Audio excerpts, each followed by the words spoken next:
नमस्कार दोस्तों, मेरा नाम है डॉक्टर क्रिस त्यागी और आप देख रहे हैं एक्सप्रेशन एक्सप्रेस। तो दोस्तों, आज एक अ, ऐसे टॉपिक पर हम चर्चा करेंगे, बल्कि टॉपिक क्या मतलब एक ऐसा एपिसोड है जो बहुत हास्यप्रद है। आप सबको बहुत पसंद आएगा और उससे कुछ सीखने को भी मिलेगा और पूरी एन्जॉयमेंट होगी। मैं ये इतना कह सकता हूँ कि आपको टोटल अच्छा लगेगा वो।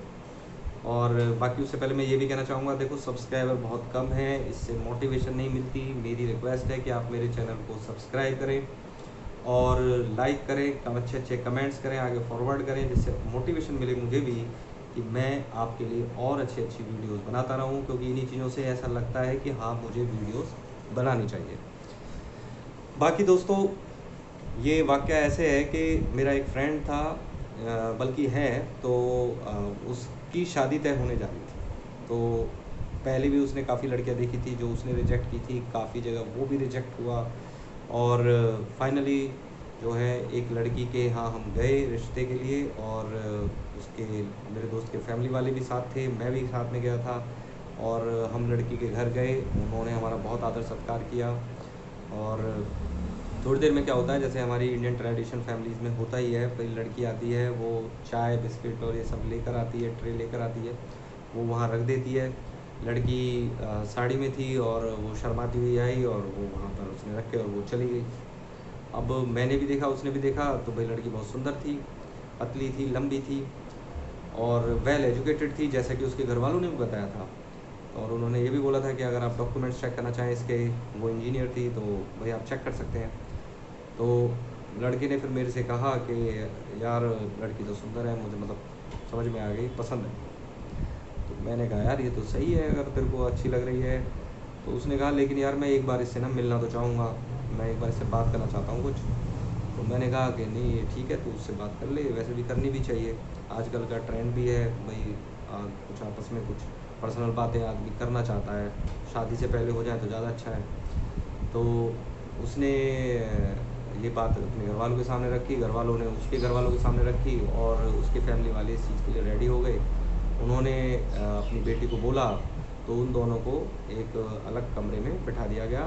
पहले तो मैं भी साथ गया था, लेकिन फिर मुझे लगा यार ऐसे कबाब में हड्डी बनना ठीक नहीं है, तो मैंने फिर उसको मना कर दिया। मैंने कहा यार तुम बात कर, क्योंकि देख तू तो कंफर्टेबल हो सकता है, पर भाई ये कंफर्टेबल ना रहे मेरे सामने कोई बात करने में। तो मैं वहाँ से चला गया। अब थोड़ी देर बाद वो उनमें कोई बातचीत हुई होगी, तो थोड़ी देर बाद वो निकले, दोनों खुश थे और हमें भी बड़ा अच्छा लगा। उसके बाद उसने आकर बोला कि भाई मैं ये शादी करने के लिए रेडी हूँ। और लड़की के घर वाले बड़े खुश हुए और उन्होंने लड़की से पूछा, तो लड़की भी खुश थी, उसने कहा कि हाँ मुझे शादी से कोई एतराज़ नहीं है। तो दोनों की जो शादी तय हो गई और उसके बाद जो है उनकी शादी हो गई। तो शादी में हमने खूब एन्जॉयमेंट किया, खूब डांस किया। मुझे भी बहुत अच्छा लगा कि यार फाइनली दोस्त की शादी हो गई, क्योंकि उसकी शादी काफ़ी लेट हुई थी हम लोगों के हिसाब से, जो हम फ्रेंड सर्कल में थे। तो फिर शादी हो जाने के बाद में फिर इन लोगों ने अपना हनीमून डिसाइड किया हुआ था, तो वो हनीमून के लिए चले गए। अब जब वो हनीमून से वापस आया, तो मुझे पता लगा, तो मुझे लगा यार अब काफ़ी दिन हो गए हैं, मैं उससे मिला नहीं, भाई भाभी कैसी है, कैसा चल रहा है उनका, जो लाइफ है इस टाइम पे कैसी चल रही है। तो जैसे जानने की इच्छा होती है, तो मैं भी फिर उसके घर गया अपने दोस्त के। और जब मैं वहाँ गया तो मैंने देखा तो उसका मुंह लटका हुआ था। तो मुझे लगा यार पक्का कोई आपस में कोई छोटी बात को लेकर होता ही है, कई बार शुरू शुरू में कोई लड़ाई हुई होगी। तो मैंने उससे पूछा क्या बात हो गया, मतलब खुश नहीं है क्या, कोई लड़ाई हो गई या कोई और बात है। तो उसने कहा यार नहीं कोई ऐसी बात नहीं है, बाकी बात जो है वो तेरी भाभी से संबंधित है, बस मुझे लग रहा है मेरे साथ धोखा हो गया। तो मैंने कहा धोखा हो गया, मतलब कैसा धोखा हो गया भाई, हम तो वहाँ गए भी थे, मिले भी थे, तुम मुझसे अलग से भी मिले थे। कह रहा हाँ यार वहीं कहीं, बस मुझे लग रहा है धोखा हो गया। तो मैंने कहा क्यों, क्या हुआ बता। तो उसने कहा यार हम जब वहाँ उस दिन अलग से रूम में बैठा के हमारी आपस में बातचीत हुई थी, तो वो बातचीत एक्चुअली में मैंने भी नहीं पूछी थी कि उस टाइम पे कि क्या बातचीत हुई, मुझे लगा बस वो जनरली एक दूसरे से कुछ पूछ रहे होंगे। तो उसने बताया कि भाई मैंने उससे पूछा था कि भाई तुम्हारी ज़िंदगी में कोई और तो नहीं है, तुम इस शादी से खुश हो। तो उसने कहा कि नहीं अभी मेरी ज़िंदगी में कोई नहीं है और मैं इस शादी से खुश हूँ। तो उसने कहा कि मैंने उसे ये भी कहा कि भाई कोई फैमिली का दबाव में शादी तो नहीं कर रही हो, तो उसने कहा नहीं ऐसा कुछ नहीं है, मेरे ऊपर कोई दबाव नहीं है, तो और प्रेजेंट में मेरे जीवन में ऐसा कोई नहीं है। तो फिर मैंने उससे ये पूछा फिर कि क्योंकि मुझे लगा कि मैं सारे एंगल खंगाल लूँ, तो फिर मैंने पूछा कि भाई तुम्हारे पास्ट में तो नहीं जैसे कभी बॉयफ्रेंड रहे हो या कोई अफेयर रहा हो? तो वो उस बात पर चुप हो गई और वो अपना गर्दन झुकाकर और कुछ बोली नहीं। थोड़ी देर हो गई तो फिर मेरे को लगा यार लड़की ना थोड़ा सा प्रेशर फील कर रही लगता है, बड़ी संस्कारी लड़की है, शर्मीली है, तो उसे इस तरह के क्वेश्चंस पसंद नहीं आ रहे। वैसे तो इसने कहा ही है कि ऐसा कुछ है नहीं और कोई दबाव नहीं है। तो मुझे लगा यार बढ़िया लड़की है, मैं जो है खुश हो गया। तो फिर मैंने जो है मैं बाहर आ गया उसके साथ ही। मैंने कहा चलो फिर बाहर चलते हैं। तो मैंने हाँ कर दी।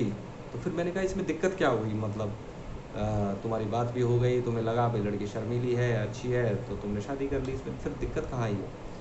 तो उसने कहा कि भाई जब हम हनीमून के लिए गए तो अब मैंने देखा तो उसके फ़ोन बज रहे हैं। तो जैसे फ़ोन आ रहा है वो किससे बात कर रही है, तो मैंने पूछा भाई किससे बात कर रही थी? तो उसने कहा कि वो मेरा कोई पुराना फ्रेंड था, तो मैं उससे बात कर रही थी, उसका फ़ोन आया हुआ था। तो मुझे लगा यार कोई इसका होगा कोई पुराना फ्रेंड, तो जैसे हर किसी के उसमें होता है कोई एक। तो मुझे लगा कि चलो कोई नहीं, शादी के बाद आया होगा, पूछ रहा होगा भाई और कैसा चल रहा है। तो फिर कहने लगा कि भाई फिर कुछ टाइम बाद देखा थोड़ी देर में, तो फिर कोई वो दोबारा कहीं किसी से बात कर रही थी। जब मैंने पूछा तो कह रही थी मैं किसी फ्रेंड का फ़ोन आया हुआ था उससे बात कर रही थी। तो मैंने पूछा बॉय है गर्ल? तो कहने लगी कि नहीं बॉय है। तो मैंने कहा वही जिससे पहले बात कर रही थी? कि नहीं वो कोई वो दूसरा है, उससे पहले का मेरा फ्रेंड था, तो उससे मैं बात कर रही थी। तो मुझे लगा यार ये क्या बात है, मतलब अब कोई दूसरा है। फिर देखा तो उसके बार बार फ़ोन बजे, किसी किसी से बात करती रहे और बताए भी क्लियरली कि हाँ भाई वो नाम भी बता दे।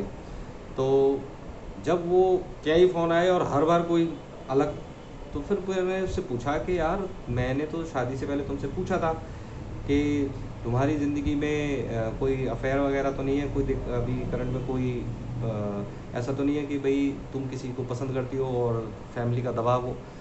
तो उसने कहा कि हाँ तुमने पूछा था और मैंने कहा था कि नहीं है। तो फिर मुझे लगा यार कि नहीं है तो फिर ये सब मतलब इतने फ़ोन आ रहे हैं। तो मैंने उससे पूछी ये बात कि भाई फिर ये सारे फ़ोन्स वगैरह ये कैसे, ये कौन है? तो उसने कहा कि ये मेरे पुराने फ्रेंड हैं, करंट में मेरा कोई नहीं था। तो उसने कहा कि भाई मैंने पूछा तो था तो कि पास्ट में भी तो तुम्हारा कहीं कोई बॉयफ्रेंड रहे हों या वो। तो उसने कहा कि हाँ तुमने पूछा था। तो फिर मैंने कहा कि फिर जब मैंने पूछा था तो तुमने कोई जवाब तो नहीं दिया था? तो वो कहने लगी कि यार मैं एक्चुअली में जब तुमने पूछा तो मैं वहाँ पर ना सोच के मतलब वो काउंटिंग कर रही थी कि कितने थे। तो दोस्तों दरअसल में कई बार ऐसा भी हो जाता है। तो वो एक्चुअली में सिर झुका के और वो शांत थी उस टाइम पे, एक्चुअली वो गिन रही थी और उसने सोचा कि ये शर्मा रही है, कोई जवाब नहीं दे रही है। तो दोस्तों इस तरह से हास्यास्पद किस्से हो जाते हैं। तो आप लोग ये सब गलतियाँ मत करना। मतलब अगर आप किसी लड़की से अगर कोई पूछते हैं तो पहले उसका आंसर ले लें, फाइनली सारी बात पूछ लें। नहीं तो इसी तरह जैसे मेरा दोस्त है और वो बाद में सिर पकड़ कर माथा पीटने लगा, वो लगा यार ये सब क्या हो गया, वो पता नहीं मेरी बेवकूफ़ी है या उसकी ज़्यादा समझदारी है। तो कहने का मतलब है कि कुछ भी हो सकता है। तो दोस्तों कैसी लगी आपको वीडियो, कैसा लगा ये सब हास्यप्रद जो वीडियो है, जोक है? तो दोस्तों आगे आप भी सतर्क रहिए और अगर मेरी वीडियो अच्छी लगी हो तो चैनल को लाइक और सब्सक्राइब करें, कमेंट करें। आगे भी आती रहेंगी videos. Thank you very much.